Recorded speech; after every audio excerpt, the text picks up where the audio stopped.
This is Old Line Farmer Radio, a Maryland Farm Bureau production, helping you achieve your best farm future. Welcome back to Old Line Farmer Radio.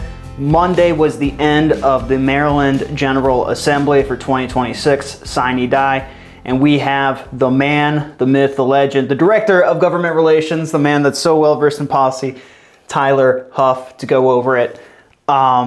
This is just going to be a brief overview because I know you have a webinar coming up that we'll tell our listeners about at the end. But how do you think it went? I'm cautiously optimistic as far as agriculture this year. What do you make of the General Assembly session? Well, thanks for the introduction, Jeb, and always happy to be back on Old Line Farmer Radio.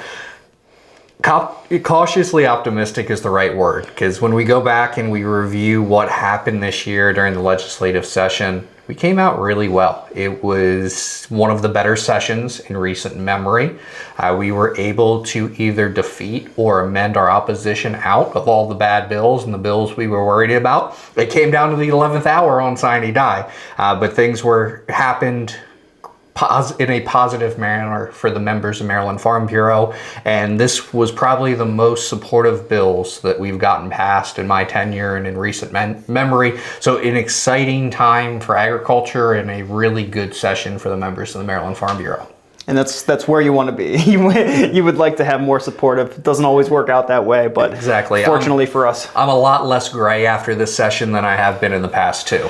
That is true. So we put out 3 different action alerts, and in a testament to our grassroots members, we got the results that we wanted at the end of the day. Different ways about getting there, but ultimately we got what we wanted. Let's start off with the first one, which was HB 972, all about supporting agricultural education. Tell me a little bit about that bill.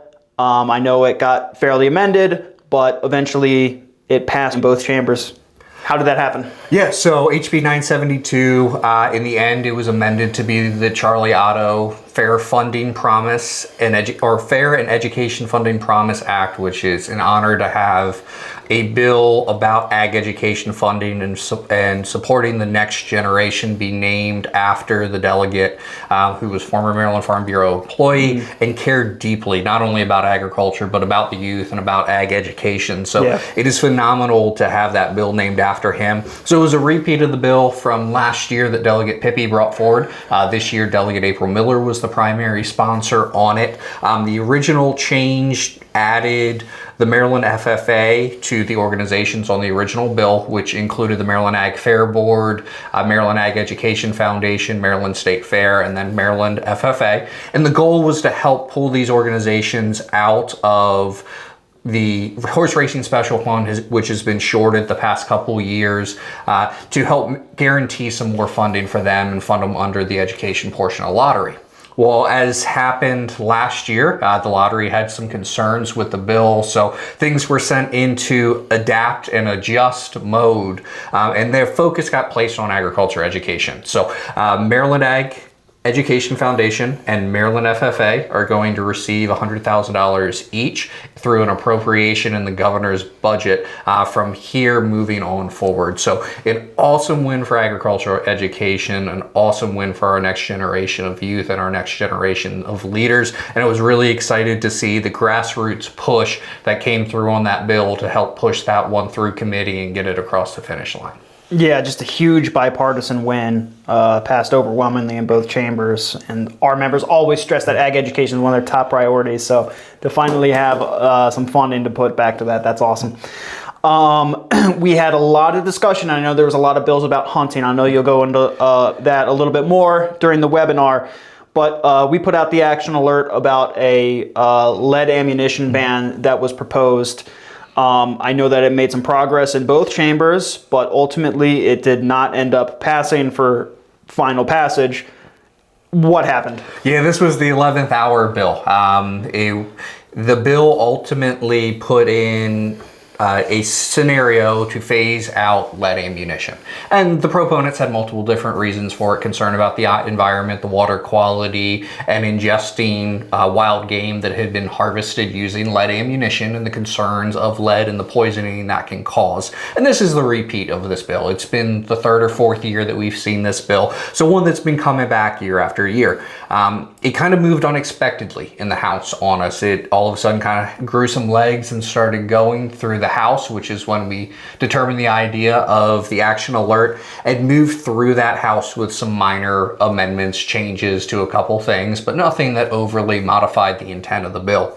The bill then went over to the Senate side. Very passionate discussion in the committee. It almost got amended to being a study in committee, ultimately moved forward, slightly amended in a slightly different form. And then it got to the Senate floor where it saw a huge amendment.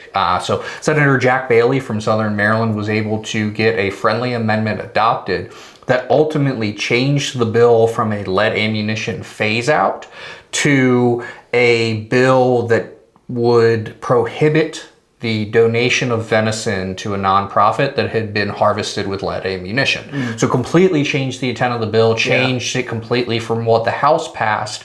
So when the Senate then passed that version of the bill, it had to go what was called conference committee between the House and the Senate to try and come on to an agreement on which side, which version they would ultimately go with. And that agreement wasn't reached by midnight on Monday. So the bill ultimately came in a very rare scenario. It passed both chambers, but because it did not pass both chambers in the same form, it didn't end up becoming law.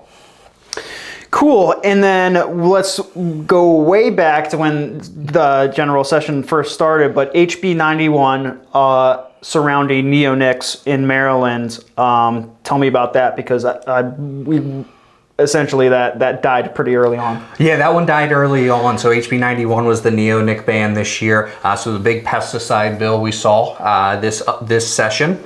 And that had an early hearing, and we took action right away. The members jumped right in on that one. It was, we rolled out that action alert at our day in Annapolis in the early part of February, and that was the same day as the hearing for the bill. So it worked really well to have that input and have that stakeholder messaging right at the time of the hearing. That bill ultimately would have prevented the seed treatment for neonics being used in the state of Maryland, as well as it would have prevented over-the-top application on turf and ornamental for the use of a neonic pesticide. So big concerns there, especially when we look at Maryland.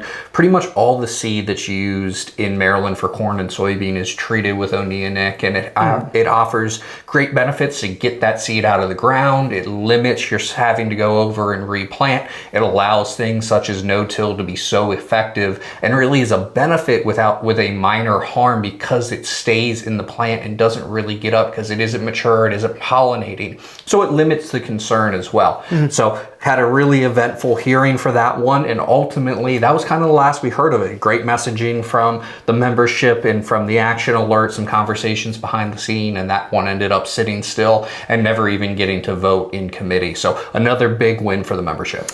Yeah, and I remember watching that hearing, and I encourage anyone who's listening to go back to that actual hearing and give it a listen, because it was such a strong testimony from farmers who truly know their science.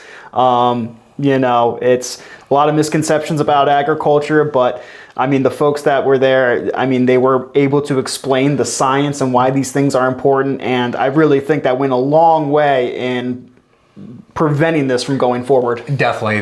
During the hearing, there were some really strong, well-spoken, knowledgeable farmers at the table that told the story and told the science so well, and were able to answer questions from the committee, and just showed that the farmer is educated, understands, can be this phenomenal advocate. And that was advocacy at its absolute finest during that hearing. 100%. And in addition to that, I just want you to kind of talk about the role of the grassroots throughout this general session. We cannot do our jobs if the farmers themselves are not, making their voices heard. We had huge responses, over 550 messages sent through our action alerts. We mentioned the people that even went to Annapolis and testified.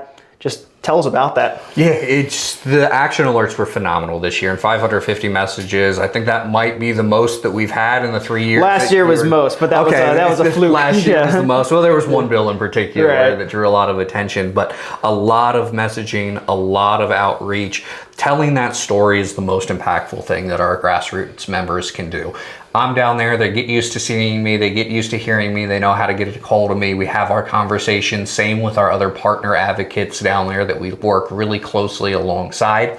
But ultimately, the big thing that can change and really sway a legislator's opinion is that heart-to-heart conversation with someone that's involved in it, lives it, breathes it every single day. They tell their story, they tell their reason why they're either for or against the bill, and then a lot of times they become a wonderful resource for that legislator, which just grows the relationship and grows the impact that grassroots member can have. 100%, and I go back to that ag education bill. Different iterances of that bill have been introduced in sessions past and have barely moved.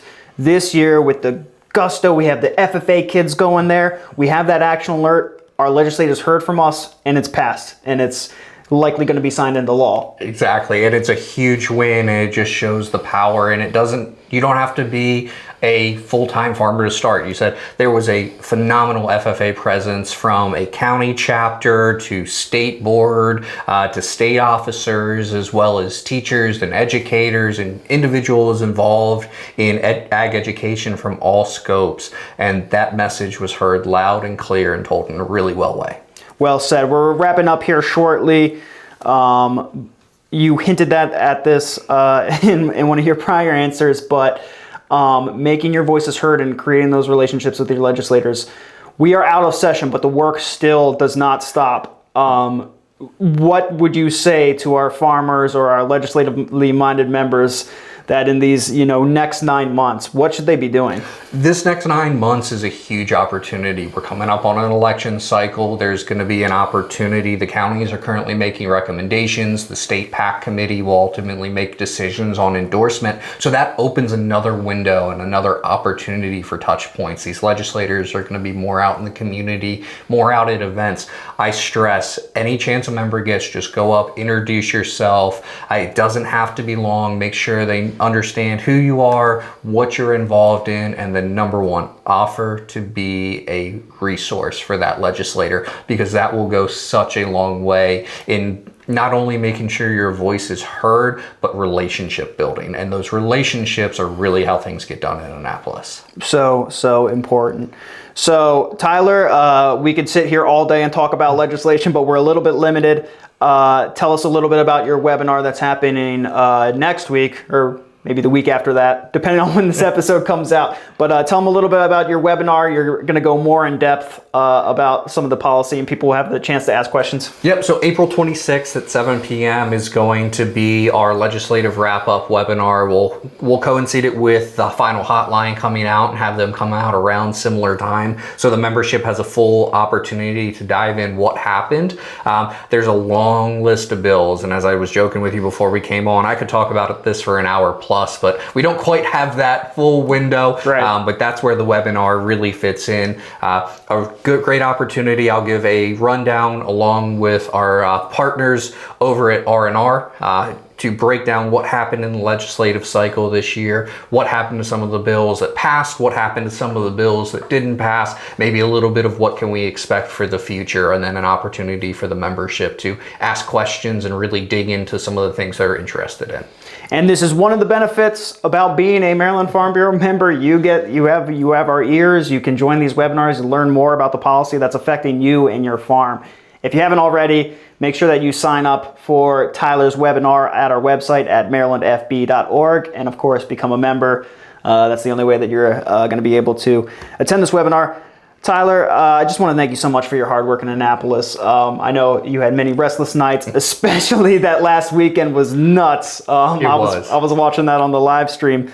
Any parting thoughts to the members? No parting thoughts. It's just this year in particular just shows the power of advocacy and the grassroots benefit of being a member of the Maryland Farm Bureau. Encourage anybody that's not a member that's currently listening to go check out that membership and get involved. And it really shows the impact and the power that grassroots organizations such as Maryland Farm Bureau have, and excited for the years to come, and excited how those relationships, not only with me and the legislators, but our members and the legislators, continue to grow.